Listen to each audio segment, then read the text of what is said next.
Baik, Assalamualaikum warahmatullahi wabarakatuh. Berjumpa lagi kita dalam Jom Belajar Matematik bersama Cikgu Zam ya. Jadi kali ini kita nak tengok cara-cara untuk melukis garisan ya. Garisan apa? Dia ada dua garisan, satu garis serenjang dan satu garis selari. Okey. Kamu boleh rujuk buku teks muka surat 217. Baik, sebelum tu sebelum kita melukis garis, apa alat-alat yang kamu perlu sediakan? Okey, yang pertama sudah tentulah pembaris lah. Biar nak lukis apa-apa garisan mesti ada pembaris. Okey. Di sini cikgu sediakan ada dua pembaris Tak kisahlah panjang ataupun pendek, mana-mana pun boleh. Yang penting pembarisnya luruslah. Ada setengah tu dia guna pembarisnya mungkin dah pecah, mungkin dah berlubang ke apa. Jadi bila buat garisan tu tak dapat garis yang lurus lah. Dan lagi satu sesiku. Ya, ini dinamakan sesiku lah. Okey, ini dinamakan sesiku. Baik, jika kamu tiada sesiku tak ada masalah, jangan risau, kamu boleh gunakan pembaris lah. Jadi mesti ada dua buah pembaris. Okey. Kalau tak ada sesiku boleh gunakan dua pembaris. Kalau ada sesiku gunakan satu pembaris dan juga sesiku lah. Okey. Tak apa, kejap lagi cikgu tunjukkan macam mana cara nak gunakan kedua-duanya ya. Baik. Pertama sekali kita tengok macam mana nak melukis garis serenjang. Baik, di sini cikgu ada 3 soalan berkenaan dengan garis serenjang ya. Baik, kita tengok contoh yang pertama. Dengan menggunakan sesiku dan pembaris, lukis garisan yang serenjang. Apa maksud serenjang? Serenjang ialah garis yang bertemu ataupun bersilang macam ni ya.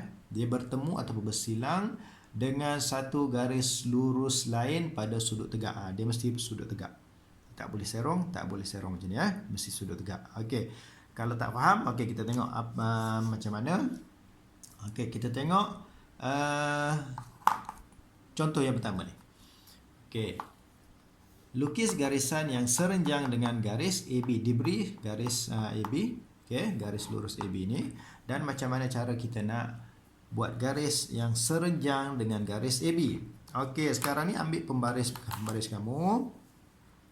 Okey, letakkan pada garis AB, garisan AB tadi. Okey. Ini bagi yang ada sesiku boleh guna sesiku. Okey, ambil sesiku, kamu letakkan macam ni.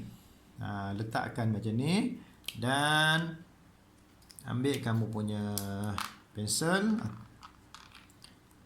gariskanlah.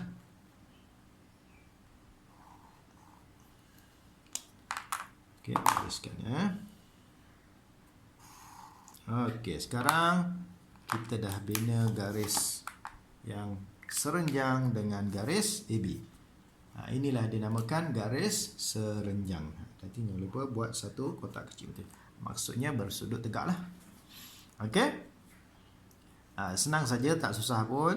Okey, kita tengok pula contoh B. Lukis garisan yang serenjang dengan garis PQ. Okey, diberi satu segaris PQ dan dia nak kamu bina garis serenjang. Okey, andai kata kamu tak ada sesiku okey, macam cikgu cakap tadi, gunakan sahaja pembaris lagi satu lah. Okey, gunakan dua pembaris. Okey, pembaris yang pertama letakkan betul-betul pada garis PQ. Okey, dan ambil lagi satu pembaris. Okey, dan letakkan macam ni. Okey, pastikan bahagian hujung pembaris tu dia tidak melengkung lah. Kalau melengkung susah juga tu. Dia pastikan dia lurus. Okey, dan ambil kamu punya pensel dan gariskanlah. Okey, sekarang dah dapat garis yang serenjang dengan garis PQ. Okey. Alright, seterusnya contoh yang terakhir, contoh C. Okey, contoh C ni. Baik, lukis garisan yang serenjang dengan garis TU. Okey, kalau kamu tengok garisnya serong. Kalau tadi serong ke arah ke kanan, ke kiri ya. Sekalian serong ke arah ke kanan pula. Baik. Tak ada masalah walaupun macam mana dia serong sekalipun, tak ada masalah untuk kita lukis garis renjang. Okey, letakkan pembaris pada garis TU tadi. Okey, kali ni masih lagi kita gunakan pembaris lagi satu lah. Cikgu anggap ramai yang tak ada sesiku. Jadi letakkan pembaris lagi satu macam ni. Okey, lepas tu ambil pensel, gariskan. Dapatlah garis yang serenjang dengan garis TU. Okey. Itu saja untuk garis renjang. Cikgu rasa tak ada masalah kan? Senang kan? Okey, baik. Sekarang kita nak tengok pula garis selari. Sebelum kita lukis garis selari, kita tengok dulu apa maksud garis selari ni. Okey, garis selari ialah garis-garis lurus yang sama jarak antara satu sama lain dan tidak bersilang atau tidak bertemu. Okey, kalau tadi garis renjang dia bersilang, betul? Kalau garis selari dia tidak bersilang, tetapi dia sama jaraknya. Okey, macam mana kita nak bina garis selari? Ini pun sama, senang saja ya.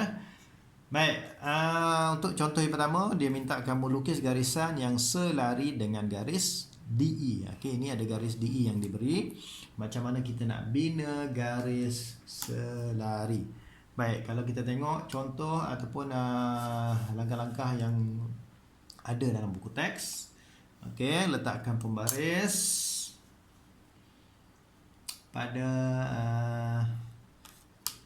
pada garisan macam ni.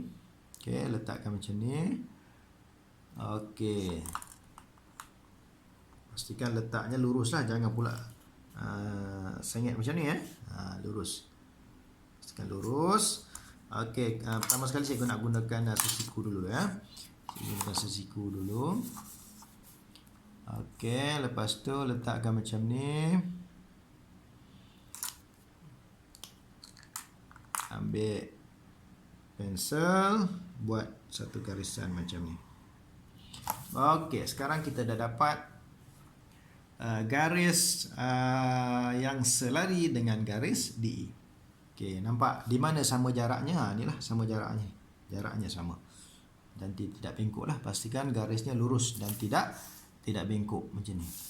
Okey, senang saja kan? Kita tengok contoh yang kedua.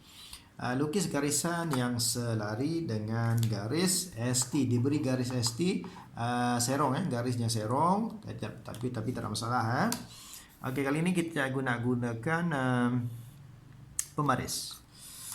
Okey, gunakan dua-duanya pembaris. Okey, letakkan macam ni. Okey, sekarang ni ambil pembaris. Okey, pembaris lagi satu, letakkan macam ni. Ambil pensel dan gariskan. Okey, sekarang dapatlah garis yang selari dengan garis ST. Okey, cikgu rasa menggunakan dua-dua pembaris lagi senang kan? Okey, seterusnya soalan C.